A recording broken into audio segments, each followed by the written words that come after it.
Alvaro Morata, Chelsea's first transfers, and Manchester United's multi-move. We discuss who the club are selling and who they are buying.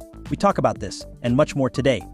Folks, this is Football Cartel and the hottest news and rumors from the world of our favorite game. Be sure to do not forget to put a like and subscribe to keep us going.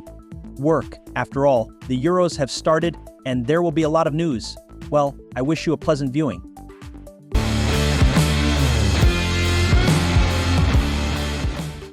Alvaro Morata had a powerful season, unfortunately marred by an injury. It's clear where Atletico's interest in other forwards came from. At the start of the draw, Alvaro didn't feel his opponents and showed outstanding football, as befits a player of his talent level. Diego Simeone found the right words and warmed Morata up, so that he finally started carrying the team. Again, I state that Alvaro is one of the most perfect forwards of the modern game and can do absolutely everything on the pitch. He has passing quality, creating combinations on the go, dribbling, and overall technique. On top of that, the Spaniard is tall and excellent at heading the ball. Add to that his powerful shot, endurance, and ability to play as a regular or false nine, and you have a versatile footballer who would fit any coach's system. But how dependent is Morata on his mental state? Any movement in the media or hate from the coach or fans, and he's done. Instead of a Greek god on the field, a useless stick insect emerges, wasting 100% of the moments. Towards the end of the season, Atletico started looking for a forward, and Alvaro's performance deteriorated significantly. Now, the Spaniard has stated, "I see in the press that Athletic is eager to sign 8 forwards. It seems that I am not a priority for the club.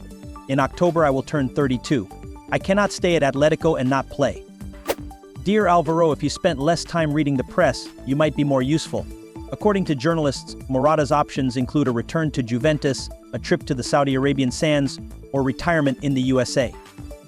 I would love to see this exotic striker for a couple more seasons. But if Morata struggles so much with stress, I wouldn't be surprised if he wanted to move far away, perhaps to MLS. By the way, Rafael Varane could also end up in MLS. According to journalist Herman Garcia, Varane has received an offer from Inter Miami. MLS has better attacks than the Vultures, but their defense is mediocre at best. Rafael is expected to solve this problem. FIFA bosses don't care about football, they only care about their earnings. And who would have thought they would create a tournament that significantly reduces the quality of top-level football and creates a ton of problems, as long as it benefits FIFA? Infantino's gang earns less than Ceferin's. UEFA gets a lot of money from the Champions League, and they will also profit from the Euros. But Infantino only has the World Cup and a useless club championship. So FIFA decided to expand the Club World Cup to 32 teams to reduce their financial gap with UEFA. But not everyone is happy with this decision. The International Federation of Professional Footballers Associations, FIFPro, and its members have filed a lawsuit against FIFA. The organization believes that FIFA unlawfully made unilateral decisions when creating the international match calendar, particularly regarding the Club World Cup. FIFPro, together with the Professional Footballers Association of England and the National Union of Professional Footballers of France, appealed to the Commercial Court of Brussels and requested that the case be referred to the European Court. The organization's statement reads, "Players and their unions have consistently emphasized that the current football calendar is unmanageable. However, FIFA has failed to engage in constructive dialogue or negotiations and has unilaterally continued its expansion program, despite the players' opposition." If FIFA Pro wins the case against FIFA, they will have to find a compromise with the organization or revert to the previous format for the club championship. The organizers of the Africa Cup are also unhappy with FIFA, according to The Guardian. The tournament was supposed to take place in June-July next year in Morocco, but due to the Club World Cup, it will likely have to be postponed to winter. It's a pity that they won't sue over this, as they should have joined the FIFA Pro lawsuit. Toni Kroos has announced that he will retire after this season. Following his footsteps, another legend, Nacho Fernandez, is very close to transferring to Saudi Arabia.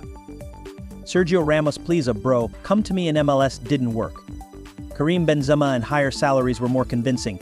According to LakeWeb, the Spaniard is finalizing a move to Al Ittihad, who could use some help in defense. Benzema has been complaining about not having strong partners and not being able to do everything alone. Kanté, Jota, Fabinho, and Nacho could form a decent team by Saudi standards. They just need a coach. Marcelo Gallardo was fired, but his contract hasn't been terminated yet, so he's technically still unemployed. This is the Saudi League in all its glory.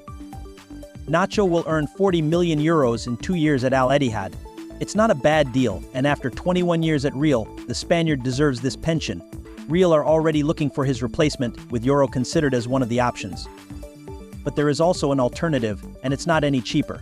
According to ESPN, Real Madrid has inquired about the possibility of signing Christian Romero from Tottenham. The Argentine is a top-notch and reliable defender, very confident in the air and with excellent game-reading abilities. His passing is also remarkable. If only he didn't injure his opponents so often, he would be priceless. Those constant red cards and missed games due to yellow card accumulation, often for silly reasons, like when Romero blatantly hits someone in the head with his howitzer, what normal people call an elbow. I would never want to play against him. I wouldn't be surprised if Romero admitted that he modeled his style after the monk from the movie Bone Breaker. In short, everyone will suffer from Romero's transfer to Real Madrid, the strikers in La Liga, and Real Madrid itself. But a center-back pairing of Rudiger and Romero would be truly formidable. One pinches nipples, the other breaks legs. Chelsea was planning to sell one of last season's leaders, Conor Gallagher. Rumors suggest that one of the reasons for the coach's dismissal was his insistence on keeping Conor in the squad. However, it appears that the Blues bosses analyzed the season and realized that the Englishman had carried them throughout. Or perhaps they only realized this when they saw him on the Lions roster for the Euros. According to The Guardian, Conor is now expected to stay, and the club will offer him a new contract. The fans will be delighted, and the academy graduate will be thrilled to lead the club to new trophies. Or maybe to a 10th place finish and Moreski's dismissal. It's a gamble. But there is a chance for trophies after all. This isn't Tottenham. Spurs were also interested in Gallagher. Despite the fact that Conor won't be sold, and the additional €50 million won't go to the treasury, Chelsea still intends to have an active transfer window. Who would have thought? Thanks for watching, subscribe to the channel, and we will be back with new news.